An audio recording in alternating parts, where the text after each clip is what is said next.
ఓం నమో వెంకటేశాయ. ధ్యాయేత్మాం రవిమండలేందుధవళే పద్మే నిషణ్ణం హరిం స్వర్ణాభం కరశంఖచక్రలలితం పీతాంబరం కౌస్తుభం స్వర్ణశ్మశ్రునఖాలకం లలనయాయుక్తం కిరీటాంగదం హారాలంకృతవక్షసంపదయుగం శ్రీపాదుకాలంకృతం. సూర్యచంద్రులను నేత్రములుగా గలవాడు, పట్టు పీతాంబరమును ధరించి శంఖచక్ర గదాలంకృతుడై భక్తులను అనుగ్రహిస్తున్నటువంటి శ్రీరామచంద్రునికి నమస్కరిస్తూ, తదభిన్న స్వరూపుడైనటువంటి ఆ శ్రీనివాసుని యొక్క దయా విశేషం చేత సమస్త మానవాళికి ధర్మ తత్పరతను సకల కార్యసిద్ధిని చేకూర్చాలన్నటువంటి సంకల్పంతో తిరుమల తిరుపతి దేవస్థానం వారు నిర్వహిస్తున్నటువంటి శ్రీమద్ రామాయణం అయోధ్యాకాండ ప్రవచన పారాయణ కార్యక్రమంలో నేటికి మనం 211వ రోజులోకి ప్రవేశించాం. ఈ కార్యక్రమాన్ని ముందుగా శ్రీగురు ధ్యానపూర్వకంగా సంకల్పవాక్యాలను అందరము కలిసి పలుకుతూ ప్రారంభించుకుందాం. శ్రీ గురు ధ్యానం. గురుర్బ్రహ్మా గురుర్విష్ణు గురుర్దేవో మహేశ్వరః గురుః సాక్షాత్ పరం బ్రహ్మ తస్మై శ్రీ గురవే నమః. శ్రీనివాసధ్యానం శ్రీవేంకటాద్రినిలయః కమలాకాముకః పుమాన్ అభంగురవిభూతిర్నః తరంగయతు మంగళం. అథ సంకల్పః. శ్రీమదాదివరాహ క్షేత్రే విరాజమానస్య శ్రీపద్మావతీ జానేః అఖిలాండకోటి బ్రహ్మాండ నాయకస్య శ్రీరామచంద్ర రూపాంతరస్య భగవతః శ్రీవేంకటేశ్వర స్వామినః సన్నిధౌ హనుమత్ సీతా లక్ష్మణ భరత శత్రుఘ్న పరివార సమేత శ్రీరామచంద్ర పరబ్రహ్మణః పరిపూర్ణానుగ్రహేణ అస్మిన్ భువనే సమస్తాధివ్యాధీనాం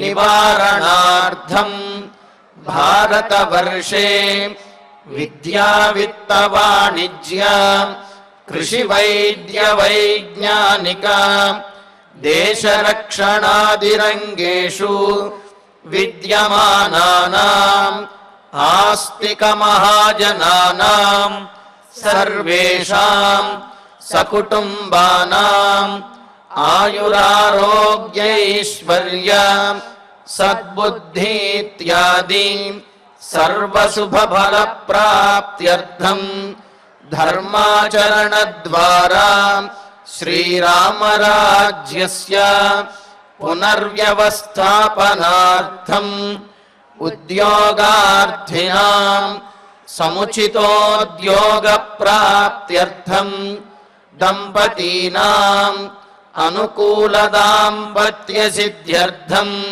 సంతానస్య పితృవాక్య పరిపాలనానుకూల బుద్ధి ప్రచోదనార్థం సకల కార్యసిద్ధ్యర్థం గో సంరక్షణార్థం చ శ్రీమద్వాల్మీకి రామాయణే అయోధ్యాకాండే యథాశక్తి శ్లోకవ్యాఖ్యాన పురస్సరం ఏకవింశ సర్గ శ్లోక పారాయణం తథా శ్రీధన్వంతరి మంత్ర పారాయణం చ అన్యోన్య సాహాయ్యేన ఆచార్యముఖేన కరిష్యామహే. శ్రీవాల్మీకి ప్రార్థనా. కూజంతం రామ రామేతి మధురం మధురాక్షరం ఆరుహ్య కవితాశాఖాం వందే వాల్మీకి కోకిలం. శ్రీ ఆంజనేయ ప్రార్థనా. మనోజవం మారుతతుల్యవేగం జితేంద్రియం బుద్ధిమతాం వరిష్టం వాతాత్మజం వానరయూధముఖ్యం శ్రీరామదూతం శిరసా నమామి. శ్రీరామాయణ ప్రార్థనా వాల్మీకిగిరి సంభూత రామసాగరగామిని పునాతి భువనం పుణ్య రామాయణ మహానది. శ్రీరామ ప్రార్థనా అయోధ్యాఖ్యేతు గుర్వర్ధే త్యక్త్వా రాజ్యం గిరౌ వసన్ పాదుకే భరతాయాదాత్ సరామః శరణం మమ. శ్రీరామచంద్ర పరబ్రహ్మణే నమః. అథ శ్రీమద్ రామాయణే ఆదికావ్యే అయోధ్యాకాండే ఏకవింశः సర్గः. శ్రీమన్నారాయణ చరణౌ శరణం ప్రపద్యే. శ్రీమతే నారాయణాయ నమః. శ్రీరామాయ నమః. ధర్మజ్ఞ యది ధర్మిష్ఠో ధర్మం చరితుమిచ్ఛసి శుశ్రూషమామిహస్థస్త్వం చరధర్మమనుత్తమం. దశరథ మహారాజుకి ఏ విధమైనటువంటి ధర్మ సంకటం అనేది ఇంతకు ముందు వచ్చిందో రామచంద్రమూర్తికి కూడా అటువంటి ధర్మ సంకటమే ఇప్పుడు వస్తూ ఉన్నది. ఏంటంటే దశరథ మహారాజు యొక్క ఆజ్ఞగా, అంటే కైకేయి యొక్క మాటగా, దశరథుని యొక్క ఆజ్ఞగా రామచంద్రమూర్తి వనవాసానికి వెళ్ళడానికి సిద్ధమయ్యారు. మరి ఆ విషయాన్ని తన తల్లికి తెలియజేయటానికి ఆమె దగ్గరకు వస్తే ఆమె, నీవు లేకుండా నేను ఉండలేను నాయన, నీవు వెళ్ళినట్లయితే నేను ప్రాణాలు కోల్పోవలసి వస్తుంది, కావున నీవు ఇక్కడే ఉండి నన్ను బ్రతికించు అని చెబుతూ, నిన్ను విడిచినట్లయితే శోకసాగరంలో నేను శోకంతో తపించిపోయి మరణించే అవకాశం కూడా ఉన్నది. పైగా ఆమె అన్నది, స్వచ్ఛందంగా గనక మరణం వచ్చేటట్లయితే నీవు వెళ్ళిన వెంటనే నేను కోరుకునేటటువంటిది మరణమే, కావున నన్ను విడిచి వెళ్ళవద్దు నాయనా అని చెప్పి తల్లి ప్రార్థిస్తున్నది, అడుగుతూ ఉన్నది. మరి చూడండి, అడిగి చివరికి ఏ మాట అన్నది? ధర్మజ్ఞ యది ధర్మిష్ఠ అని మొదలుపెట్టింది. ధర్మజ్ఞ, నీవు ధర్మం తెలిసినటువంటి వాడివి నాయనా అని చెప్పి అన్నది. ఎందుకు అంటే లక్ష్మణస్వామి మాట్లాడిన మాటలు ఏవైతే ఉన్నాయో అవి రామచంద్రమూర్తికి కోపం తెప్పించేటటువంటి మాటలు. ఎందుకు అంటే రాముడు పితృవాక్య పరిపాలన కోసం అని చెప్పి, తండ్రిని మించిన దైవం, తల్లిని మించిన దైవం లేదు అని చెప్పి అంటూ ఉంటారు. కానీ రామచంద్రమూర్తి తండ్రిని కూడా దైవం కంటే ఎక్కువగా భావించి ఆయన యొక్క మాట కోసం వనవాసానికి వెళ్ళడానికి సిద్ధమైతే, ఎవరినైతే దైవంగా భావిస్తున్నాడో రామచంద్రమూర్తి, అటువంటి తండ్రిని లక్ష్మణస్వామి ఆ తండ్రిని తిడుతూ కామవశమైపోయినటువంటి వాడు, ఆ స్త్రీకి లోలుడైపోయినటువంటి వాడు, బుద్ధి నశించినటువంటి వాడు అని ఈ విధంగా అనేకమైనటువంటి మాటలు అంటూ, ఇలా చేసినటువంటి వాడిని ఎవరినైనా దండిస్తాను, దండించడమే కాదు అవసరమైతే సంహరించేస్తాను అని చెప్పి లక్ష్మణస్వామి అంటే మరి రామచంద్రమూర్తికి ఎంత కోపం వస్తుంది. అయితే మరి లక్ష్మణస్వామి మాటలు రాముడికి కోపం వస్తాయి, కానీ కౌసల్యాదేవి యుక్తియుక్తంగా కనుక చెప్పినట్లయితే రామునికి కోపం రాదు. అందుకని లక్ష్మణస్వామి మాట్లాడినటువంటి మాటలు రామునికి కోపాన్ని తెప్పిస్తాయి తప్ప దశరథుడి మీద తిరుగుబాటు చేయటం ఏమాత్రం రాముడు చెయ్యడు అని కౌసల్యకు తెలుసు. కావుననే ఇప్పుడు ధర్మాన్నే రాముని ఎదుట ఉంచుతున్నది. ధర్మంగా ఏది చెయ్యాలో అది చెయ్యినాయన అంటున్నది. సరే, లక్ష్మణుడు మాట్లాడింది నీకు నచ్చినా నచ్చకపోయినప్పటికీ నేను చెప్పినటువంటి మాట వినవలసిన బాధ్యత నీకు కూడా ఉన్నది కదా. నిన్ను కనీ పెంచినటువంటి తల్లిని అన్యాయంగా విడిచి వెళ్ళడం అనేది నీకు సబబు కాదు కదా, తల్లిని సేవించవలసినటువంటి బాధ్యత పుత్రుడిగా నీకు ఉన్నది కదా అనే బాధ్యతను గుర్తు చేస్తూ ఇక్కడ ధర్మాన్ని రాముని ఎదుట ఉంచుతూ ధర్మజ్ఞ, ధర్మం తెలిసినటువంటి వాడా అంటే ఏ కాలంలో ఎటువంటి ధర్మపరమైనటువంటి నిర్ణయం చెయ్యాలనే జ్ఞానం కలిగినటువంటి వాడు అర్థం. అంతేకాదు ధర్మిష్ఠ, ధర్మం తెలిసినటువంటి వారిలో శ్రేష్ఠుడివి, ధర్మము యందే కూడా ఎప్పుడు చరించేటటువంటి వాడైన నీవు ధర్మం చరితం ఇచ్చసి, అది నీవు ధర్మాత్ముడివి, ధర్మం తెలిసినటువంటి వాడివి, ఆచరించేవాడివి. నువ్వు ధర్మాన్నే కనుక పూర్తిగా ఆచరించాలి అనుకున్నట్లయితే, ఇష్టపడుతున్నట్లయితే కనుక ఇహస్థ నీవు ఈ అయోధ్యానగరంలోనే ఉంటూ మాం శుశ్రూష, నన్ను సేవించవయ్యా అని అన్నది. అదేమిటి స్వార్థంగా నన్ను సేవించు అని చెబుతున్నది అని అనిపించవచ్చు, కానీ తల్లిని సేవించడం అనేది పరమధర్మంగా కూడా మనకు పురాణాల్లో తెలియజేశారు. అందుకనే తండ్రి యొక్క మాట వినడం ఏ విధంగా అయితే నీకు ధర్మమో, తల్లిదండ్రులను సేవించడం, అందులోనూ తల్లిని సేవించడం కూడా నీకు ధర్మమే. కావున నీవు ధర్మాన్ని ఆచరించదలుచుకున్నట్లయితే ఈ అయోధ్యానగరంలోనే ఉండి తల్లినైనటువంటి నన్ను సేవించవయ్యా, అనుత్తమం ధర్మంచరా, సాటి లేనటువంటి ఈ ధర్మాన్ని ఆచరించు అంటున్నది. అంటే ఏమిటి? రామచంద్రమూర్తి యొక్క భావన తండ్రి యొక్క మాటను విని పితృవాక్య పరిపాలన ద్వారా వనవాసానికి వెళ్ళి ధర్మాన్ని ఆచరించాలి అని చెప్పి రాముడు అనుకున్నాడు. అంటే ఏమిటి? వనవాసానికి వెళ్లకుండా అయోధ్యానగరంలోనే కనుక ఉన్నట్లయితే తండ్రి మాట తప్పినవాడు అవుతాడు, కావున ధర్మం తప్పినవాడు అవుతాడు అనేది రాముని యొక్క ఆలోచన. మరి కౌసల్యాదేవి ఏం చెబుతున్నది? నాయనా, నువ్వు వనవాసానికి వెళితేనే ధర్మం ఆచరించినట్లు కాదు, నీవు ఈ అయోధ్యానగరంలో ఉండి నన్ను సేవించినప్పటికీ కూడా పరమధర్మాన్ని ఆచరించిన వాడివే అవుతావు. కావున నీవు అనుకున్నట్లుగా వనవాసానికి వెళితేనే ధర్మము, ఇక్కడ ఉంటే అధర్మం అనుకుంటున్నావేమో. కాదు కాదు, నీవు ఇక్కడ ఉన్నప్పటికీ కూడా నన్ను సేవించడం ద్వారా నువ్వు పరమధర్మాన్ని ఆచరించినటువంటి వాడివే అవుతావు అని చెప్పి కౌసల్యాదేవి చెబుతున్నది. చెబుతూ ఏమన్నది? ధర్మజ్ఞ ధర్మిష్ఠ అని చెప్పన్నది. మరి ఇప్పుడు రాముడు ఏం చేయాలి? తండ్రి మాటను పాటించి వనవాసానికి వెళ్ళాలా, తల్లి మాటను పాటించి అయోధ్యానగరంలోనే ఉండాలా అని ఇక్కడ అది కూడా ధర్మం నువ్వే నిర్ణయించు అని చెప్పి రాముడితో అన్నది.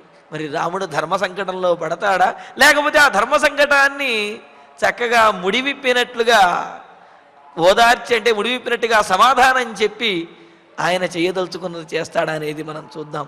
మరి ఇక్కడ కౌసల్యాదేవి మాటల్లో ఉద్దేశం చెబుతూ తల్లిని సేవించడం అనేది పరమధర్మము అని చెప్పి అన్నది. ఆ మాట నిత్య సత్యము, వాస్తవము. అందుకని మన ధర్మశాస్త్రంలో కూడా చెబుతూ పితుర్భగిన్యాం మాతుశ్చ జాయస్యాంచ స్వసర్యపి మాతృవత్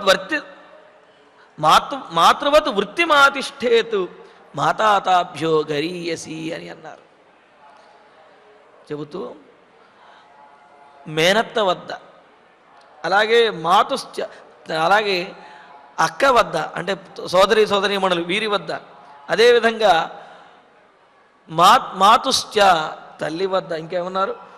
పితుర్భగిన్యాం మాతుశ్చ అంటే తండ్రి తోబుట్టువు, అలాగే పెదతల్లి అని అన్నారు. పెదతల్లి అంటే పెద్దమ్మగారు యందు, అత్తగారి యందు, వీళ్ళ యందు తల్లి వలె అక్క యందు తల్లిలాగా ప్రవర్తించాలి. అంటే తల్లిని ఏ విధంగా అయితే గౌరవిస్తామో అదేవిధంగా మేనత్తను, అక్కయ్యను, అదేవిధంగా పెద్దమ్మను, అత్తగారిని, వీరిని కూడా గౌరవించాలి అని చెప్పి మన ధర్మశాస్త్రంలో చెప్పారు.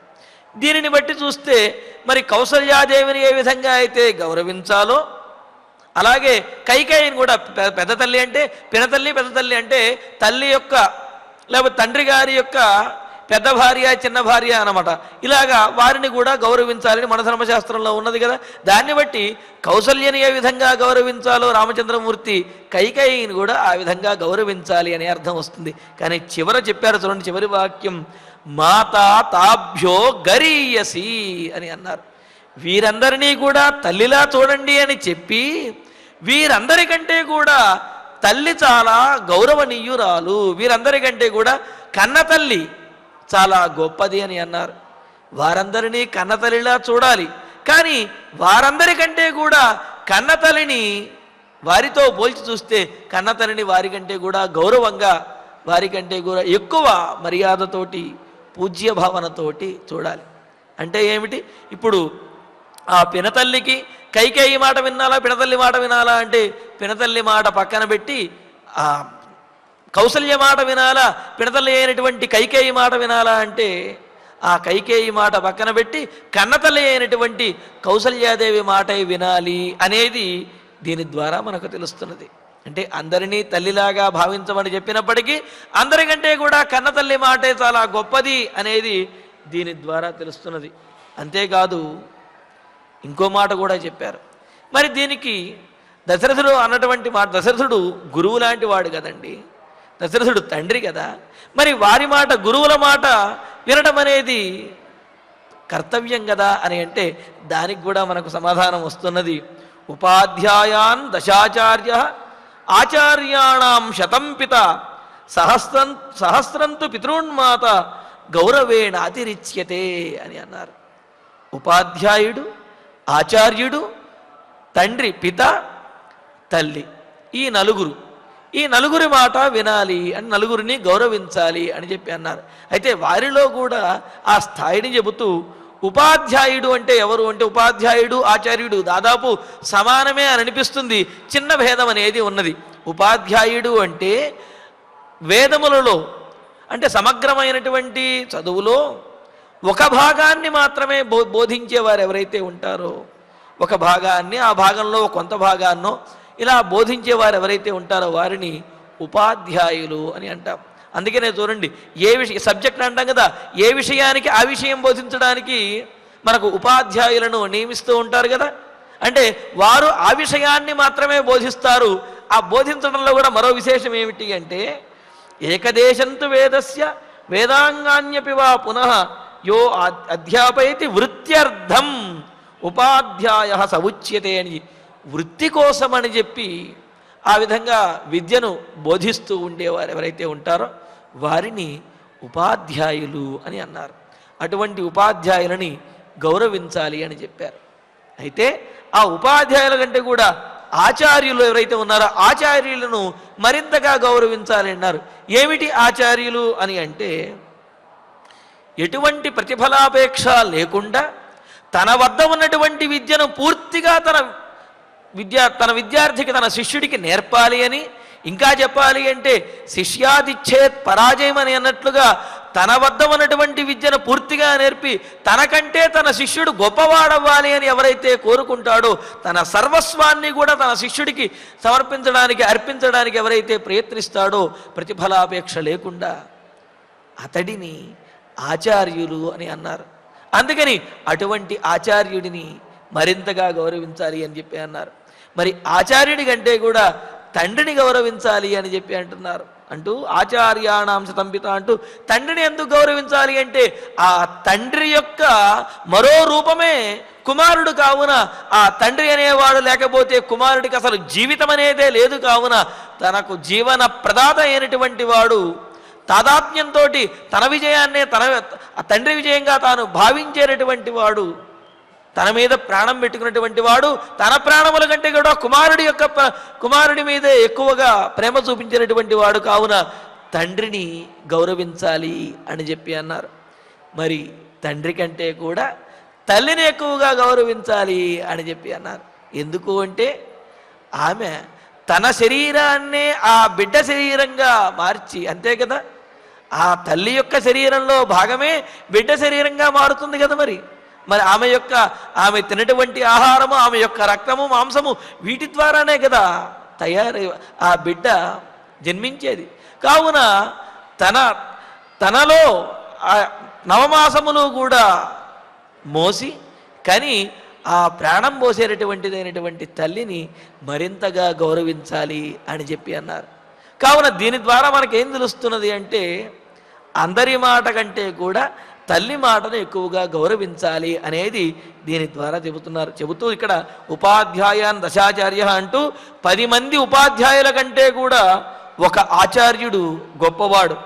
అటువంటి 100 మంది ఆచార్యుల కంటే కూడా తండ్రి గొప్పవాడు. అటువంటి 1000 మంది తండ్రుల కంటే కూడా ఒక తల్లి గొప్పది అని చెప్పి అన్నారు. ఇక్కడ గర్భధారణ పోషాభ్యాం మాత అతిరిచిదే అని చెప్తూ గర్భంలో ధరించి పోషించి కని పెంచుతూ ఉంది కావున తల్లి గొప్పది అని చెప్పి అన్నారు.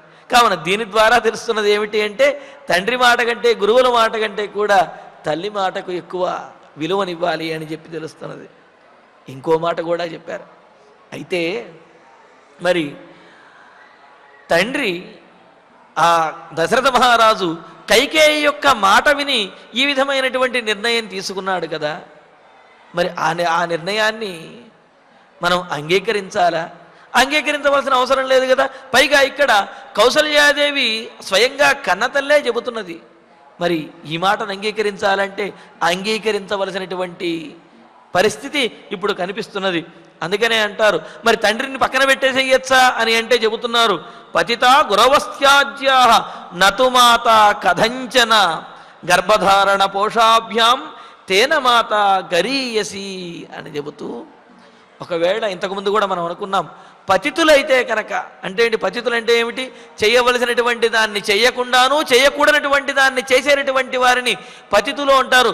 ఆ విధంగా పతితులైనటువంటి తండ్రినైనా గురువునైనా వారందరినీ విడిచిపెట్టవచ్చును, కానీ ఎటువంటిదైనప్పటికీ కూడా తల్లిని మాత్రం విడిచిపెట్టకూడదు.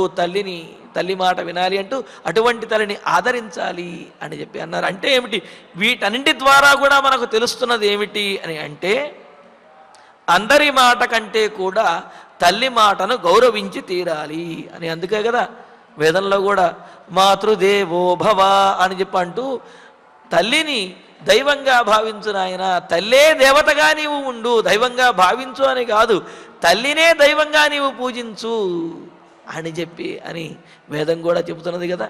కావున మరి ఆమె మాట వినవలసినటువంటి బాధ్యత ధర్మము రామునికి ఇప్పుడు ఉన్నది. మరి ఇప్పుడు రాముడు ఏం చెయ్యాలి?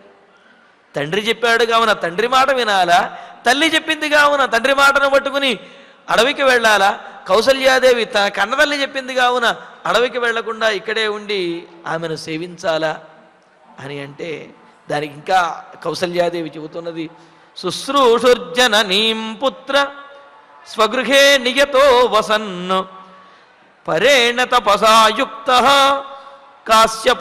కాశ్యప త్రిదివంగతః. మరి ఇలా తల్లి మాట విని ఉన్నతమైనటువంటి స్థితి పొందిన వాళ్ళు ఎవరు ఉన్నారనేది కూడా కౌసల్యాదేవే రామచంద్రమూర్తికి చెబుతున్నది. ఏమని అంటున్నది, కుమారా రామచంద్ర, పూర్వము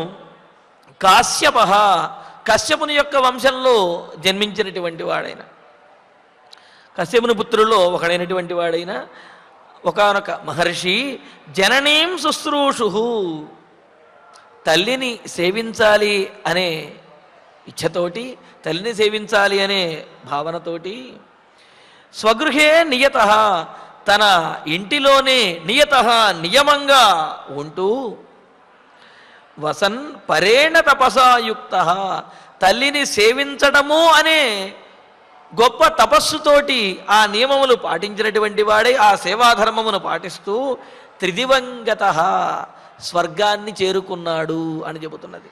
ఎందుకు అంటే మరి మహర్షులందరూ ఏం చేస్తారండి అనగానే మనందరికీ తెలిసింది, యజ్ఞయాగాదులు చేస్తారండి, తపస్సులు చేస్తారు, అన్నింటినీ కూడా పరిత్యజించేసి వాళ్ళు తపస్సు చేస్తూ యజ్ఞయాగాదులు చేస్తూ ఉంటారు అని చెప్పి అన్నారు.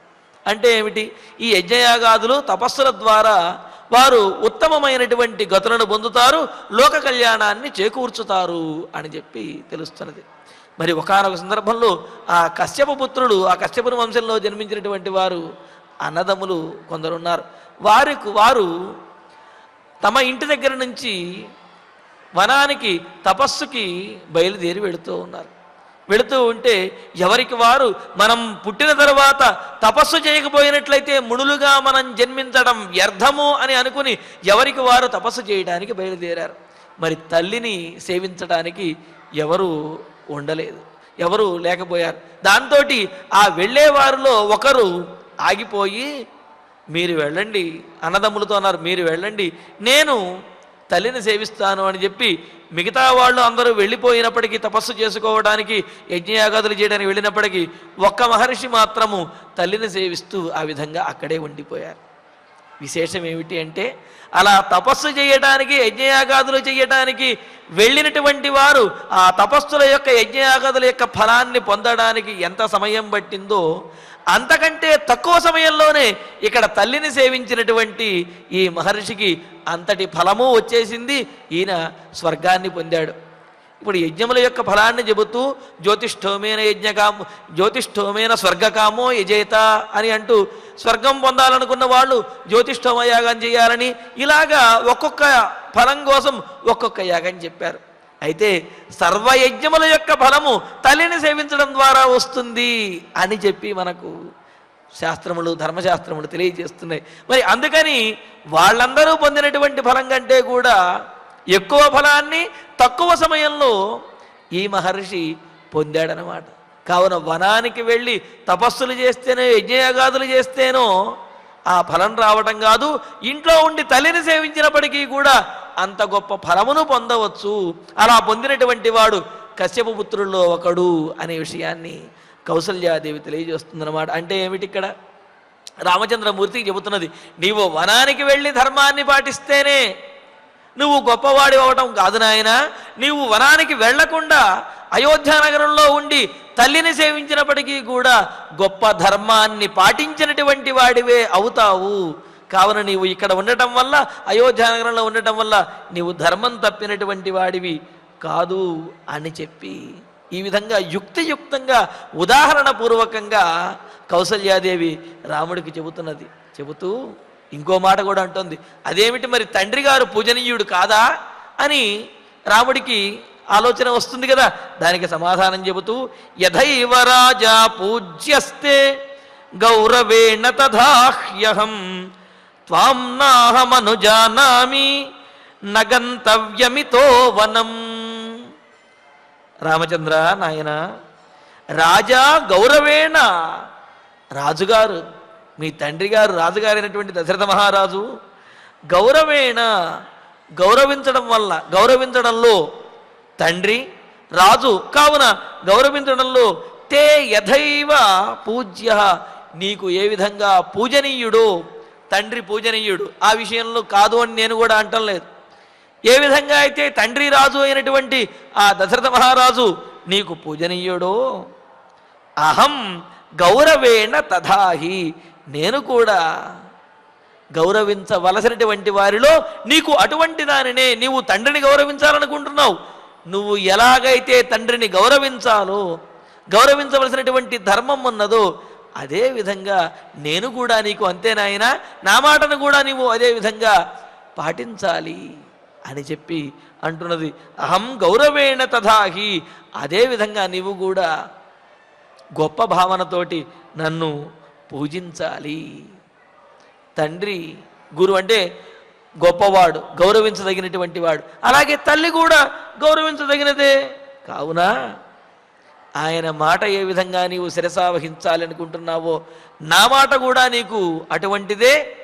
కాబట్టి నేను చెబుతున్నాను విను అంటూ, త్వాం న అనుజానామి, నువ్వు వెళ్ళడానికి నేను అనుమతించలేనయ్యా, నువ్వు వెళ్ళడానికి నాకు మనస్కరించడం లేదు, కావున నేను అనుమతించలేను.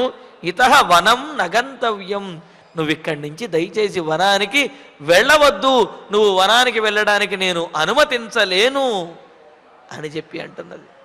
మరి చూడండి, రాముడు కూడా కైకేయితో చెప్పినటువంటి మాట ఏమిటి, అమ్మా నేను అనుమతి తీసుకోవలసినటువంటి వారు ఉన్నారు, వారి యొక్క అనుమతి తీసుకుని నేను త్వరగా బయలుదేరి వెళతాను అని చెప్పాను. అంటే కౌసల్యాదేవి అనుమతిస్తేనే రాముడు వనవాసానికి వెళ్ళగలుగుతాడు. కౌసల్యాదేవి యొక్క అనుమతి లేనిదే రాముడు వనవాసానికి వెళ్ళలేడు. ఎందుకంటే చాలా యుక్తియుక్తంగా చెప్పింది. తండ్రి ఏ విధంగా గౌరవించదగినటువంటి వాడు, తల్లి కూడా అదే విధంగా గౌరవించదగినటువంటిది. ఆయన మాట ఎంత గొప్పదో నా మాట కూడా అటువంటిదే. కావున నాయనా నువ్వు వనవాసానికి వెళ్ళు అని చెప్పి నేను చెప్పలేను, నేను అనుమతించలేను. కావున నీవు ఇక్కడే ఉండిపోయ్యా అని చెప్పి కౌసల్యాదేవి అంటూ, ఎందుకు అలా ఉండిపోవని అంటున్నది అంటే, త్వద్వియోగాన్నమే కార్యం జీవితేన సుఖేన వా త్వయా సహ మమ శ్రేయః తృణానామపి భక్షణం. చూడండి, ఇక్కడ కౌసల్యాదేవి మాటల్లో నీవు వెళ్ళవద్దు అని చెప్పి అంటున్నది. అంటూనే ఒకవేళ నీవు వెళ్ళినట్లయితే నీతో పాటు నేను కూడా వచ్చేస్తాను అనే మాట కూడా నర్మగర్భంగా చెబుతున్నది. ఏమంటున్నది అంటే, నేను నీతోనే ఉంటాను, నిన్ను విడిచి నేను ఉండలేను నాయన అని అంటూ, త్వద్వియోగాత్, నీవు లేకపోయినట్లయితే, నీవు వెళ్ళిపోయినట్లయితే, నీ వియోగంతో జీవితేనవా, ఈ బ్రతుకుతోటి ఈ జీవితంతో పనేమున్నది, సుఖేనవా, జీవించి ఏదో సుఖాలను రాజభోగాలను పొందాలి అనుకోవడంలో ప్రయోజనం ఏమున్నది. కావున నీవు కనుక ఇక్కడి నుంచి వెళ్ళిపోతే, నిన్ను కనుక కోల్పోయినట్లయితే, నీవు వెళ్ళిన తర్వాత నాకు సుఖము కానీ అసలు ఈ జీవితము కానీ మే నకార్యం, వీటితోటి అసలు నాకు పని అనేదే లేదు. ఎందుకంటే నీవే నా జీవనము, నీవే నా ప్రాణము, నాకు ప్రాణప్రదమైనటువంటి నీవు వెళ్ళిపోయిన తర్వాత నాకు జీవితం కానీ ఆ జీవితంలో సుఖం కానీ ఏది అవసరం లేదు. త్వయా సహా, నీతో పాటు కనుక ఉన్నట్లయితే నేను తృణానాం భక్షణం అపి, గడ్డిని ఆకులు అలములను తిన్నప్పటికీ కూడా మమ శ్రేయ ఏవ, నాకు చాలా అది శ్రేయస్సు, నాకు చాలా ఇష్టమైనటువంటిదే అని అంటున్నది. అయోధ్యానగరంలో ఉంటే ఆకులు అలములు తినవలసినటువంటి అవసరం రాముడికి ఎందుకు వస్తుంది, కౌసల్యాదేవికి ఎందుకు వస్తుంది? ఈ మాట ఎందుకు అన్నది అంటే, ఒకవేళ నీవు తప్పనిసరిగా వనవాసానికి వెళ్ళాలి అని అన్నట్లయితే కనుక వనవాసానికి నీతో పాటు నేను వస్తాను, నీతో పాటే నేను కూడా ఆకులు అలములు కందమూలములు వీటినే తింటాను అని చెప్పటం ఇక్కడ ఉద్దేశం అన్నమాట. కావున ఎక్కడ ఉన్నా నేను నీతో పాటు ఉండటమే నాకు శ్రేయస్సు, కానీ నిన్ను మాత్రం నేను విడిచి ఉండలేను నాయనా. నువ్వు వెళ్ళిపోయిన తర్వాత ఈ జీవితం కానీ ఈ జీవితంలో సుఖం కానీ ఏవి నాకు అవసరము లేదు. నీతో పాటే నేను ఆకులు అలములు తింటూ అయినా సరే జీవించగలను అని అంటూ, యదిత్వం యాస్యసి వనం త్యక్త్వా మాం శోకలాలసాం అహం ప్రాయమిహాశిష్యే నహి శక్ష్యామి జీవితం. ఒకవేళ నీవు కనుక నా మాట వినకుండా వెళ్ళినట్లయితే కనుక, నన్ను విడిచిపెట్టేసి అనాథలా ఇక్కడ ఈ అయోధ్యానగరంలో విడిచిపెట్టి నీవు వెళ్ళినట్లయితే, శోకలాలసాం, దుఃఖంతో విలపిస్తూ శోకిస్తున్నటువంటి మాం, నన్ను, త్వం, నీవు, వనం యాస్యసి, ఏది ఇక్కడ విడిచిపెట్టేసి వనానికి కనుక వెళ్ళినట్లయితే, అహం, నేను, ఇహ ఈ అయోధ్యానగరంలో ఇక్కడే ప్రాయమాశిష్యే, ప్రాయోపవేశాన్ని చేస్తాను అని అంటున్నది. ఏమిటి ప్రాయోపవేశం అంటే, ప్రాణత్యాగం చేస్తాను అంటున్నది. ఎలాగ ప్రాణత్యాగం? అది కూడా ఊరికినే చేయటం కాదు, నియమముతో ప్రాణత్యాగం చేస్తాను అంటున్నది. ఏమిటంటే అనశన దీక్ష అని అంటారు, నిరాహార దీక్ష అని అన్నారు. అలా నిరాహార దీక్షతోటి ప్రాణత్యాగం చేస్తాను అంటే ఏమిటి? భగవంతుణ్ణి చింతించుకుంటూ నిన్నే తలుసుకుంటూ ఆహారములన్నింటినీ కూడా వర్జించేసి ఎంతవరకు జీవిస్తే అంతవరకు జీవిస్తాను, ఆ తర్వాత స్వయంగానే మరణించేస్తాను అని చెప్పి అంటున్నదన్నమాట. అందుకనే అంటారు ప్రాయం అనే దానికి అర్థం చెబుతూ ప్రాయం అని అలా అంటారు. ప్రాయం అయనం, ప్రకృష్టమైనటువంటి అయనం అంటే ఏమిటి? ప్రకృష్టమైన అంటే పరమపదం, ప్రాయణం అంటే పరమపదము అనే అర్థం కూడా మనకు చెబుతారు. అంటే ఏమిటి? ఈ లోకాన్ని విడిచి ఉన్నతమైనటువంటి లోకానికి వెళ్ళడము అని చెప్పి. ఎలా చేస్తానంటున్నది? ప్రాయం ఆశిష్యే అని చెబుతూ ఆహారాన్ని విడిచిపెట్టేసి ప్రాణములను విడిచేస్తాను అని చెప్పి అంటున్నది. నహి శక్ష్యామి జీవితం, జీవించడానికి ఏమాత్రమో కూడా నాకు సామర్థ్యము, ఆశ, ఇష్టము ఇవేవీ కూడా లేవు. కావున నేను జీవించలేను నాయన. నీవు వెళ్ళిన తర్వాత ఆహారమేది స్వీకరించకుండా అలా శుష్కించిపోయి క్షీణించిపోయి ప్రాణములను విడిచిపెట్టేస్తాను తప్ప నేను మాత్రం నీవు వెళ్ళిన తర్వాత నిన్ను వదిలి ఉండలేను, జీవించలేను అని చెప్పి కౌసల్యాదేవి రాముడికి చెబుతున్నది. మరి ఇన్ని మాటలు విన్న తర్వాత రాముడు మరి ధర్మాన్ని ఆలోచించి ఈమె యొక్క స్థితిని ఆలోచించి వెళ్ళగలుగుతాడా అంటే ఇంకా మరి కౌసల్యాదేవి చెబుతుంది, తతస్త్వం ప్రాప్స్యసే పుత్ర నిరయం లోక విశ్రుతం బ్రహ్మహత్యామివాధర్మాత్ సముద్రసరితాం పతి. నాయన రామచంద్ర, పితృవాక్య పరిపాలన కోసం నీవు వనవాసానికి వెళ్ళినట్లయితే ఆయన యొక్క మాట విన్నటువంటి, అంటే తండ్రి యొక్క మాట విన్నటువంటి, ఆ ధర్మాన్ని పాటించినటువంటి పుణ్యాన్ని పొందుతాను అని అనుకుంటున్నావేమో నీవు. కానీ మరొక ప్రమాదం కూడా ఉన్నది. నీవు తండ్రి మాట కోసం వనానికి వెళ్ళిపోయినట్లయితే నేను నిన్ను విడిచి ఉండలేక ఈ దీక్షతోటి మరణించేస్తాను. దాంతో నీకు తల్లి మరణానికి కారణమైనటువంటి పాపం అనేది నీకు ప్రాప్తిస్తుంది. కావున తండ్రి మాట వినడం వల్ల కలిగినటువంటి పుణ్యం గొప్పదా, తల్లి మరణానికి కారణమైనటువంటి పాపం పెద్దదా అని అంటే ఈ పుణ్యము కంటే కూడా ఆ తల్లి మరణానికి కారణమైనటువంటి పాపమే చాలా పెద్దదిగాను ఎక్కువగాను దుర్గతులను పట్టించేదిగాను ఉంటుందన్నమాట. అందుకనే చూడండి ఎంత యుక్తియుక్తంగా శోకంలో కూడా కౌసల్యాదేవి ఎంత యుక్తియుక్తంగా మాట్లాడుతున్నదో చూడండి.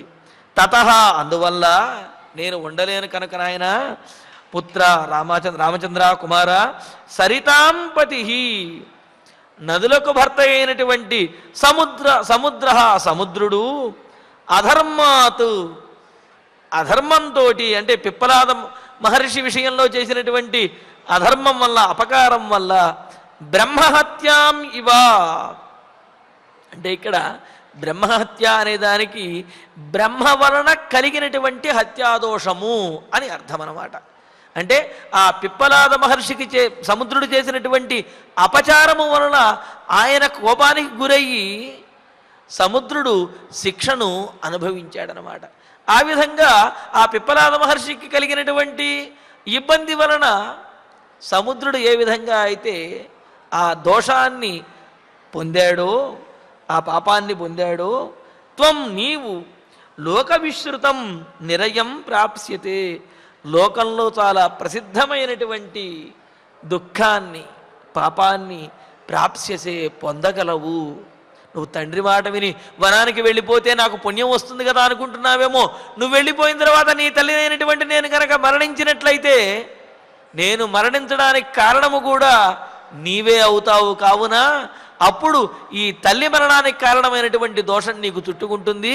దానివల్ల నీవు లోకంలో తండ్రి మాట పాటించినటువంటి పుణ్యాన్ని పొందినటువంటి వాడిగా కంటే తండ్రి మరణానికి కారణమైనటువంటి వాడిగా ఎక్కువ పాపాన్నే నీవు పొందుతావు. అటువంటి ప్రసిద్ధినే నీవు పొందవలసి వస్తుంది అని చెప్పి కౌసల్యాదేవి అంటూ ఉన్నదన్నమాట. మరి చూడండి ఇక్కడ మరి పిప్పలాద మహర్షి వల్ల సముద్రుడికి ఎందుకు ఆ విధమైనటువంటి ఇబ్బంది పాతకము చుట్టుకున్నది, ఆ విధమైన బాధపడవలసి వచ్చింది అంటే మనకు తెలియజేస్తున్నారు.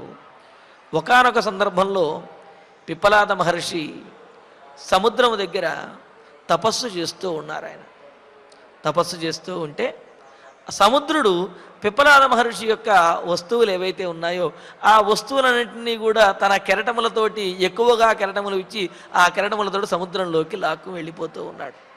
వెళ్ళిపోతూ ఉంటే చూశాడు ఈయన ఎంతసేపటికి ఆ తపస్సు తపోభంగం అవుతూ ఉన్నది. కాస్త దూరంగా వెళ్ళి కూర్చొని తపస్సు చేసుకుంటున్నాడు. మరలా ఆ సముద్రుడు వచ్చి ఈయన యొక్క ఈ కమండలములు దండములు వీటినన్నింటినీ కూడా ఇలాగ సముద్రంలోకి లాగేస్తూ ఉన్నాడు. అన్నీ అలా అపహరించినట్లుగా తీసుకుపోతూ ఉన్నాడు. దాంతో పిప్పలాద మహర్షికి కోపం వచ్చింది. కోపం వచ్చి భగవంతుని ప్రార్థించి ఆ కృత్య అనే ఒకానొక శక్తిని సృష్టించి సముద్రుని మీదకి విడిచిపెట్టాడు. విడిచిపెట్టేటప్పటికీ ఆ సముద్రుడు కృత్య అంటే ఒక అగ్ని రూపమైనటువంటి శక్తి అన్నమాట. ఆ శక్తిని విడిచిపెట్టేటప్పటికి సముద్రుడు ఆ శక్తిని తట్టుకోలేక, ఆ శక్తికి ఆహారాన్ని సమర్పించలేక తనలో ఉన్నటువంటి పెద్ద పెద్ద బండలు, రాళ్ళు, పర్వతాలు ఏవైతే ఉంటాయో ఆ పర్వతాలను ఆ కృత్యకు వేసి వాటినే ఆహారంగా ఆ అగ్నికి వేసి దాన్ని కాస్త ఉపశమింపజేశాడు. అప్పుడప్పుడు ఆ అగ్ని బయటకు వస్తూ సముద్రుణ్ణి కూడా దహించి వేస్తూ ఉంటుంది. అందుకనే సముద్రంలో ఉన్నటువంటి బడబాగ్ని, అగ్ని ఏదైతే ఉందో, సహజంగా నీళ్లల్లో అగ్ని అనేది ఉండదు, కానీ సముద్రంలో అగ్ని అనేది ఉంటుంది. సముద్రంలో ఉండే బడబాగ్ని ఏదైతే ఉందో ఆ బడబాగ్ని పిప్పలాద మహర్షి వల్ల వచ్చినటువంటి కృత్య అనే అగ్ని ఆ సముద్రంలో ప్రవేశించి సముద్రుడు ఆ కృత్య మీద ఆహారంగా ఈ పర్వతములను, రాళ్లను వేయటం ద్వారా ఆ పర్వతములలో ఆ కృత్య అనే అగ్ని అలా ఉంటూ ఉన్నది. అయితే ఆ పర్వతాన్ని సముద్రాన్ని మాత్రము అప్పుడప్పుడు పీడిస్తూ ఉంటుందన్నమాట. అందుకనే సముద్రం స్నానం చేసే వారి దగ్గర వారు ఒక సంప్రదాయాన్ని కూడా పాటించేవారుట. ఏమిటి అంటే, ఆ సముద్ర స్నానం చేసేటటువంటి వారు సముద్ర స్నానం చేసిన తర్వాత పిప్పలాద సముత్పన్నే కృత్యే లోకభయంకరి పాషాణంతే మయా దత్తం ఆహారార్థం ప్రకల్పితం అని చెప్పి అంటూ, పిప్పలాద మహర్షి యొక్క సంకల్పంతో పుట్టినటువంటి కృత్య అనే ఓ అగ్ని, నీకు నేను ఈ పాషాణం అంటే ఈ రాయిని ఆహారంగా సమర్పిస్తూ ఉన్నాను, కావున నా మీద నీ ప్రభావాన్ని చూపించకు అని చెప్పి సముద్ర స్నానం చేసినటువంటి వారందరూ కూడా ఒక రాయిని తీసుకుని సముద్రంలోకి విసిరేస్తూ ఉంటారట. ఎందుకంటే సముద్రంలోకి విసిరేయటం వల్ల ఆ రాగిని ఆ కృత్య అనే శక్తి ఆహారంగా స్వీకరించి అది వీరినేమీ చేయకుండా ఉంటుందనే ఉద్దేశంతో ఈ విధంగా సముద్రుడు ఆ పిప్పలాద మహర్షిని అవమానించడం ద్వారా, ఆయనకు అపకారం చేయడం ద్వారా ఈ కృత్య అనే శక్తితోటి పీడించబడుతూ ఉన్నాడు. ఇది చాలదా అన్నట్లుగా సముద్రంలో స్నానం చేసినటువంటి ప్రతివాడు కూడా ఒక రాయి తీసుకుని సముద్రంలోకి విసిరేస్తూ ఉన్నాడు. ఎందుకు అంటే ఆ కృత్య సముద్రంలో ఉన్నది కావున అని. ఈ విధంగా సముద్రుడు తాను చేసినటువంటి ఒక చిన్న అపరాధం ఏముంది, మహర్షులకు చేసినటువంటి అపరాధం అది పెద్దదే అవుతుంది. అపరాధం వల్ల ఏ విధంగా అయితే పరంపరగా అలా పీడించబడుతూ ఉన్నాడో, నాయన నీవు నీ తండ్రి గారి మాట విని, రామచంద్రుడితో అంటున్నది కౌసల్యాదేవి, నువ్వు నీ తండ్రి గారి మాట విని గనక అరణ్యానికి వెళ్ళినట్లయితే నేను మరణిస్తాను. నా మరణం ద్వారా వచ్చేటటువంటి పాపం ఏదైతే ఉందో ఆ పాపము నిన్ను పట్టి పీడించేస్తుంది. ఏ విధంగా అయితే ఆ కృత్య అనే శక్తి సముద్రుణ్ణి బట్టి పీడిస్తూ ఉన్నదో, అదేవిధంగా నా మరణం ద్వారా వచ్చేటటువంటి పాపము ఈ లోకంలో నిన్ను పీడిస్తూ ఉంటుంది. పైగా నువ్వు ఇలా తల్లి మరణానికి కారణమయ్యానే నువ్వు బాధపడటమే కాదు, లోకంలో ఉన్నటువంటి వారందరూ కూడా ఏ విధంగా అయితే సముద్ర స్నానానికి వచ్చిన వాళ్ళందరూ కూడా ఓ రాయి తీసుకుని సముద్రంలోకి వేసినట్లుగా లోకంలో నిన్ను తలుచుకున్నటువంటి వాళ్ళందరూ కూడా ఒక్కసారి రాముడు ఆయన యొక్క తల్లి అయిన కౌసల్యాదేవి మరణానికి కారణమయ్యాడు అని వాళ్ళు కూడా ఒక్కసారి నిన్ను అంటారు. ఈ విధంగా కావున నీకు తల్లి మరణానికి కారణమైనటువంటి పాపం వస్తుంది. లోకంలో అందరూ కూడా నిన్ను ఈ విధంగా చెప్పుకుంటారు. కావున తండ్రి మాట విని నీవు వనవాసానికి వెళ్ళాలి, అదే పుణ్యము అనుకుంటున్నావేమో. అలా వెళ్ళడం ద్వారా తల్లికి అపకారం చేసినటువంటి పాపం నీకు చుట్టుకుని ఈ లోకమంతా కూడా అటువంటి అపప్రధను నీవు పొందుతావు అని చెప్పి కౌసల్యాదేవి చాలా స్పష్టంగా తెలియజేస్తున్నది. అంటే చూడండి, ఇక్కడ అన్వయ వ్యతిరేకములు అని అంటారు. అంటే ఏమిటంటే, ఏదైనా ఒక కార్యం చేయదలుచుకున్నప్పుడు చేస్తే వచ్చే ఫలమేమిటి, చేయకపోతే వచ్చే నష్టమేమిటి అని చెప్పి ఈ విధంగా రెండు రకాలుగాను కూడా తెలియజేయాలి. మరి ఇక్కడ చూడండి, తల్లి మాట వినడం వల్ల కశ్యపుని సంతానంలో ఉన్నటువంటి ఒకానొక మహర్షి ఉత్తమమైనటువంటి స్వర్గాన్ని పొందాడు అనే విషయాన్ని చెప్పింది. అంటే అదో సానుకూలమైనటువంటి విషయాన్ని తెలియజేసింది. తల్లి మాట అంటే తల్లిని సేవించడమే అన్నిటికంటే కూడా గొప్ప విషయము, తద్వారానే సమస్త ఫలములను కూడా పొందవచ్చు. తల్లి కోసం అని చెప్పి గురువుల మాటను తండ్రి మాటను కూడా పక్కన పెట్టవచ్చును. ఆ విధంగానే చేసినటువంటి ఆ కశ్యపుని వంశంలో ఉన్న మహర్షి ఉత్తమగతలను పొందాడు అని ఆ ఉదాహరణ చెప్పింది. ఇక ఇప్పుడు తల్లి మాట వినకపోతే వచ్చేటటువంటి దోషం ఏమిటి అనే దానికి ఈ ఉదాహరణ కూడా మనకు తెలియజేస్తుంది. ఏ విధంగా అయితే సముద్రుడు అలాగా లోకాపవాదను లోకము చేత నిందించబడుతూ ఉన్నాడో, అలాగే నీవు కనుక వనవాసానికి వెళ్ళినట్లయితే నేను అంటే ఆ కౌసల్యాదేవి మరణించడం ద్వారా వచ్చే పాపాన్ని పొందవలసి వస్తుంది అని చెప్పి కౌసల్యాదేవి రాముడితో చెబుతుందన్నమాట. చెప్పి ఇంకా అంటున్నారు, విలపంతీం తథాదీనాం కౌసల్యాం జననీం తతః ఉవాచ రామో ధర్మాత్మా వచనం ధర్మ సంహితం. మరి ఆ పిప్పలాద మహర్షికి అంత గొప్పతనం ఎందుకు వచ్చింది, ఆ విషయం కూడా మనం చెప్పాలని చెప్పి అనుకున్నాను. అసలు ఆ పిప్పలాద మహర్షి ఎవరు అంటే దధీచి మహర్షి యొక్క కుమారుడు పిప్పలాద మహర్షి. ఆయన యొక్క వృత్తాంతం చెబుతూ, దధీచి మహర్షి ఆమె భార్య సువర్చ. దధీచి మహర్షి ఆయన యొక్క భార్య ఏమో సువర్చ. అలా ఉండగా ఒకానొక సందర్భంలో దేవతలందరూ కూడా దధీచి మహర్షి దగ్గరికి వచ్చి, రాక్షసులను మేము వధించలేకపోతున్నాము, కావున మాకు మీ యొక్క ఆ వెన్నుముక ద్వారా వచ్చేటటువంటి ఆయుధం కావాలి అని అంటే, మరి లోక కళ్యాణం కోసం వారు కోరారు కావున, దేవతలే స్వయంగా వచ్చి కోరారు కావున దధీచి మహర్షి తాను ప్రాణత్యాగం చేసి తన ఆ వెన్నుముకను ఇవ్వడానికి సిద్ధమయ్యాడు. అయితే మరి భార్య పక్కనే ఉంది కదా, ఆమె ఒప్పుకోదు కదా. అందుకనే దధీచి మహర్షి నీవు ఆ కుటీరంలోకి వెళ్ళమని చెప్పి ఆమెను ఆ ఆశ్రమం లోపలికి పంపించి దధీచి మహర్షి తన ప్రాణత్యాగం చేసి వజ్రాయుధంగా ఇంద్రునికి తన వెన్నుముకను సమర్పించేశాడు. సమర్పించిన తర్వాత మరి బయటకు వచ్చింది సువర్చ, దధీచి మహర్షి యొక్క భార్య. ఈ విధంగా నాకు అపకారం చేసి నా భర్తను ఈ విధంగా చేశారు కావున మీరందరూ కూడా పశువులుగా మారిపోతారు అని చెప్పి వారిని శపించేసి దధీచి మహర్షితో పాటు ఆమె కూడా ప్రాణత్యాగానికి అంటే సతీ సహగమనం చేయడానికి సిద్ధపడి దధీచి మహర్షిని ఒక చోట చితి పేర్చి ఆయనను ఉంచారు.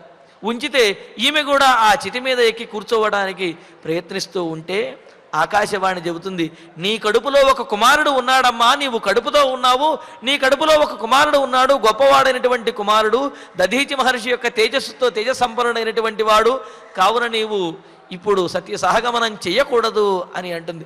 అయినప్పటికీ కూడా భర్త మీద ఉన్నటువంటి ప్రేమతోటి ఆ సువర్చ సహగమనానికి సిద్ధమై ఆ చితిని ఎక్కుతుంది. ఎక్కేటప్పటికీ ఆ ఎక్కే సందర్భంలో కడుపులో ఉన్నటువంటి బిడ్డ జారి కింద పడిపోతాడు. వెంటనే ఆ సువర్చ ఆ బిడ్డను లేవనెత్తి ఆ ప్రక్కనే ఉన్నటువంటి పిప్పల వృక్షం దగ్గర ఆ బిడ్డను ఉంచేసి ఈమె సహగమనం చేస్తుందన్నమాట. అలా పిప్పల వృక్షం దగ్గర సంరక్షించబడినటువంటి వాడు, ఆ పిప్పల వృక్షం యొక్క నీడలోనే పెరిగినటువంటి వాడు కావున పిప్పలాద మహర్షి అని చెప్పి ఆయనకు పేరు వచ్చిందనమాట. అలా వస్తే ఆయన ఆ పెరిగి పెద్దవాడయ్యాడు. మరి ఆ తండ్రి యొక్క తేజస్సు ఆ తపశ్శక్తి అనేది ఉంటుంది కావున ఈయన కూడా గొప్ప మహర్షి అయ్యాడు. అయితే మరి దేవతల వల్ల తన తండ్రికి కలిగినటువంటి ఇబ్బందిని తండ్రికి జరిగినటువంటి ఆ ఇబ్బందికరమైన పరిస్థితి, తన తండ్రి ప్రాణములను కోల్పోవటం, ఈ విషయాన్ని తెలుసుకున్నటువంటి ఆ పిప్పలాద మహర్షి దేవతలకు బుద్ధి చెప్పాలి అనే ఉద్దేశ్యంతో పరమేశ్వరుని గురించి తపస్సు చేశారట. తపస్సు చేసి నాకు ఒక గొప్ప శక్తిని, దేవతలను కూడా దండించేటటువంటి ఒక శక్తి కావాలి అని కోరుకున్నట్టు. ఇది శివపురాణంలో ఉన్నటువంటి వృత్తాంతం అన్నమాట.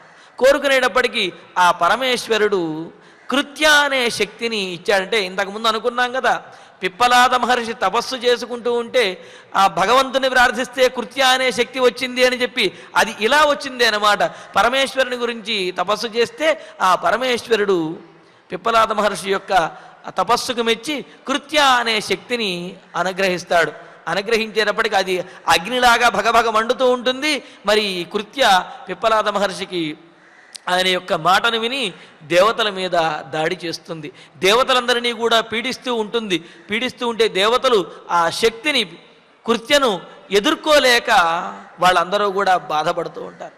బాధపడుతూ ఉంటే మరి అప్పుడు వాళ్ళందరూ పరమేశ్వరుని ప్రార్థిస్తారు. స్వామి, నీ ద్వారా వచ్చినటువంటి శక్తిని మేము ఎదుర్కోలేము, కావున నీవు పిప్పలాద మహర్షిని శాంతింపజేసి ఈ కృత్యను ఉపశమింపజేయవయ్యా అని అంటే, ఇప్పుడు పరమేశ్వరుడు మరలా పిప్పలాద మహర్షి దగ్గరికి వచ్చి, వాళ్ళ దేవతలందరూ కూడా వస్తారు, వచ్చి ఈ పిప్పలాద మహర్షికి నమస్కరిస్తారు. నమస్కరించిన తర్వాత అప్పుడు అంటాడు పరమేశ్వరుడు, ఇప్పుడు నీవు దేవతలను పీడించినప్పటికీ కూడా నీ తండ్రి మరలా పునరుజ్జీవితుడు అవ్వడు కదా, పైగా నీ తండ్రి తనంతట తానుగా త్యాగం చేసి లోకోపకారం కోసం, రాక్షసులను వధించడం కోసం ఒక ఆయుధంగా తన శరీరంలో ఉన్న వెన్నుముకను సమర్పించాడు.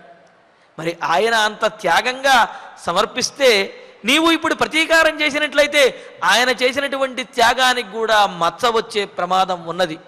లోక కళ్యాణం కోసం జరిగినటువంటి ఆ విషయాన్ని నీవు ఇలా మనస్సులో పెట్టుకుని దేవతల మీద పగ తీర్చుకోవాలి అనుకోవటం సరైనటువంటి విషయం కాదు నాయన అని పరమేశ్వరుడు సర్ది చెప్పేటప్పటికీ పిప్పలాద మహర్షి శాంతించి, పరమేశ్వర, నీవు ఇచ్చినటువంటి ఆ శక్తిని నేను వారి మీద ప్రయోగించాను, కానీ దానిని ఉపసంహరించేటటువంటి శక్తి నాకు లేదు, అది కూడా నీవే చెయ్యి అని చెప్పి పరమేశ్వరుని ప్రార్థిస్తే అప్పుడు ఆ పరమేశ్వరుడు ఆ శక్తిని గంగా నదిలో ఉంచుతాడు.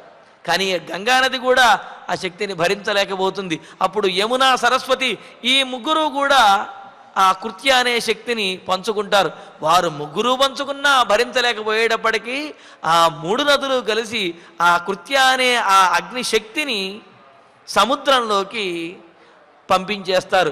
సముద్రుడు కూడా భరించలేక ఒక పెద్ద పర్వతములను, అంటే పెద్ద పెద్ద రాళ్ళు పర్వతములు ఉంటాయి కదా, ఆ పర్వతములను ఆ కృత్యకు ఆహారంగాను, ఆ కృత్య అణగి ఉండే విధంగాను ఆ అగ్ని మీద ఉంచుతాడు. ఆ అగ్నే సముద్రంలో ఉన్నటువంటి బడబాగ్ని అని అంటారు. అందుకని అప్పుడప్పుడు సముద్రంలో అగ్ని పర్వతములు పగిలి అగ్ని బయటకు వస్తూ ఉంటుంది, అగ్నిపర్వతములు బద్దలయ్యి బయటికి అగ్ని వస్తూ ఉంటుంది కదా, ఆ అగ్ని ఈ కృత్య అనే అగ్ని అని చెప్పి అంటారన్నమాట. అలాగా ఆ సముద్రంలోకి ప్రవేశించినటువంటి కృత్య అనే అగ్ని ద్వారా అప్పుడప్పుడు సముద్రుడు పీడించబడుతూనే ఉన్నాడు. మరి ఆ సముద్రంలో స్నానం చేసినటువంటి వారందరూ కూడా వచ్చి ఆ కృత్యను ఉపశమింపజేయటం కోసం తల ఒక రాయి కూడా సముద్రుడి మీద వేస్తూ ఉన్నారన్నమాట. ఇలాగా అంటే సముద్రుడు చేసినటువంటి తప్పు వల్లను, అంటే అక్కడ సముద్రుడు కూడా పిప్పలాద మహర్షికి అపకారం చేశాడు, అపచారం చేశాడు. తద్వారానే దానికి ఫలితంగానే ఈ గంగాయమను ఇవి కూడా ఆ శక్తిని, కృత్యను సముద్రంలోకి పంపించారన్నమాట. ఈ విధంగా సముద్రుడు పిప్పలాద మహర్షికి చేసినటువంటి అపచారం వల్ల ఏ విధంగా అయితే ఒకసారి కాకుండా మరల, అంటే తనలోనే ఆ అగ్నిని భరించవలసినటువంటి పరిస్థితి, దానితో పాటుగా లోకులందరి చేత కూడా రాళ్ళు వేయించుకునేటువంటి పరిస్థితి ఏ విధంగా అయితే వచ్చిందో, అలాగే నీవు రాముడితో కౌసల్యదే ఉంటుంది, నా మాట వినకుండా గనక వనవాసానికి వెళ్ళినట్లయితే నా మరణమునకు కారణమైనటువంటి వాడివై ఇలా తల్లి మరణానికి కారణమైనటువంటి పాపాన్ని జీవితాంతము భరించవలసి వస్తుంది. భరించడమే కాదు, లోకులందరూ వేసేటటువంటి నిందకు కూడా, లోకులందరూ చెప్పారు అనేటువంటి మాటలకు కూడా నీవు గురి అవ్వవలసి వస్తుంది, వాటిని వినవలసి వస్తుంది. కావున రామచంద్ర, నీవు వనవాసానికి వెళ్ళవద్దయ్యా అని చెప్పి చాలా యుక్తియుక్తంగా కౌసల్యాదేవి రామచంద్రమూర్తితోటి నీవు వనవాసానికి వెళ్ళవద్దు అనే విషయాన్ని తెలియజేస్తున్నది.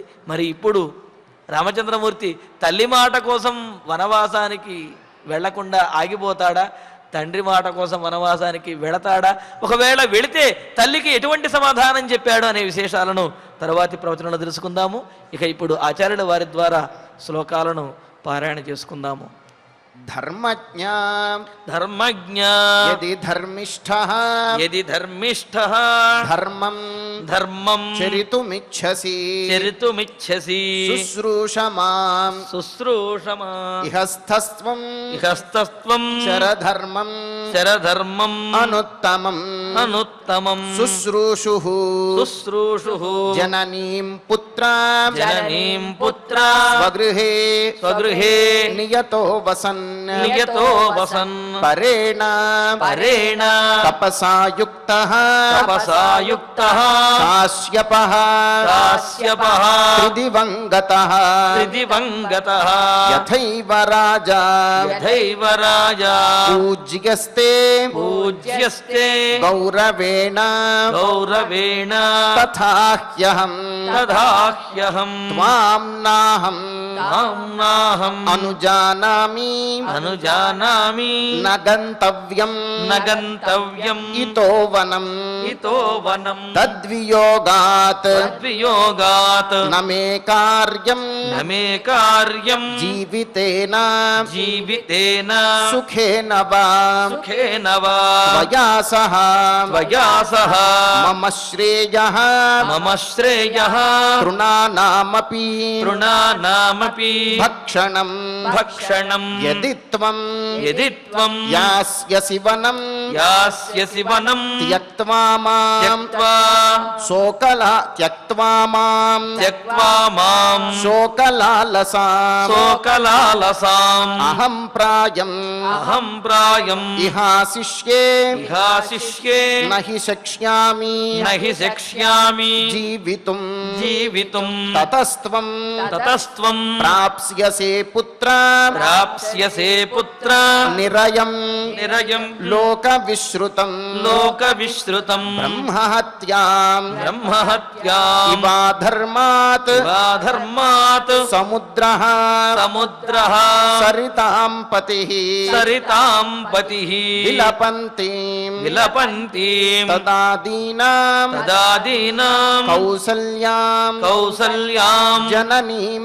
తతః జననీం తతః ఉవాచ రామః ఉవాచ రామః ధర్మాత్మా ధర్మాత్మా వచనం వచనం ధర్మ సంహితం ధర్మ సంహితం ఇత్యార్షే ఇత్యార్షే శ్రీమద్ రామాయణే శ్రీమద్ రామాయణే ఆదికావ్యే ఆదికావ్యే అయోధ్యాకాండే అయోధ్యాకాండే ఏకవింశే సర్గే ఏకవింశే సర్గే సప్త శ్లోకాః సప్త శ్లోకాః. ఫలశ్రుతి నుండి మంగళాంతం వరకు అందరము కలిసి పఠిద్దాం. ఫలశ్రుతి ఆయుష్యమారోగ్యకరం యశస్యం సౌభ్రాతృకం బుద్ధికరం సుఖం చ శ్రోతవ్యమేతన్నియమేన సద్భిః ఆఖ్యానమోజస్కరమృద్ధికామైః శ్రీరామచంద్ర పరబ్రహ్మణే నమః. అథ ధన్వంతరి ధ్యానం అచ్యుతానంత గోవింద విష్ణో నారాయణామృత రోగాన్ మే నాశయాశేషాన్ ఆశు ధన్వంతరే హరే. ఆరోగ్యం దీర్ఘమాయుష్యం బలం తేజోధియం శ్రియం స్వభక్తేభ్యో ను గృహ్ణంతం వందే ధన్వంతరిం హరిం. ధన్వంతరేరిమం శ్లోకం భక్త్యా నిత్యం పఠంతి యే అనారోగ్యం న తేషాం స్యాత్ సుఖం జీవంతి తే చిరం. ఓం నమో భగవతే వాసుదేవాయ ధన్వంతరయే అమృతకలశహస్తాయ వజ్రజలౌకహస్తాయ సర్వామయ వినాశనాయ త్రైలోక్యనాథాయ మహావిష్ణవే స్వాహా. ఓం వాసుదేవాయ విద్మహే సుధాహస్తాయ ధీమహి తన్నో ధన్వంతరి ప్రచోదయాత్.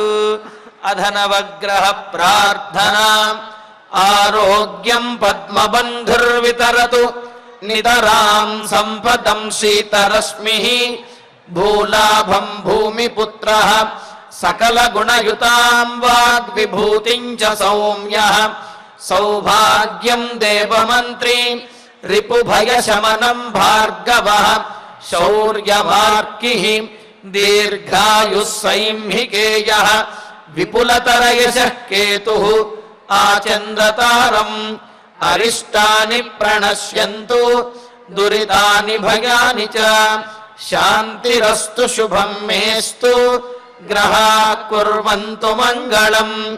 అథ క్షమా ప్రార్థనా యదక్షరపదభ్రష్టం మాత్రాహీనం చ యద్భవేత్ తత్సర్వం క్షమ్యతాం దేవ నారాయణ నమోస్తుతే. అథ భగవత్ సమర్పణం కాయేన వాచా మనసేంద్రియైర్వా బుద్ధ్యాత్మనా వా ప్రకృతే స్వభావాత్ కరోమి యద్యత్ సకలం పరస్మై నారాయణాయేతి సమర్పయామి.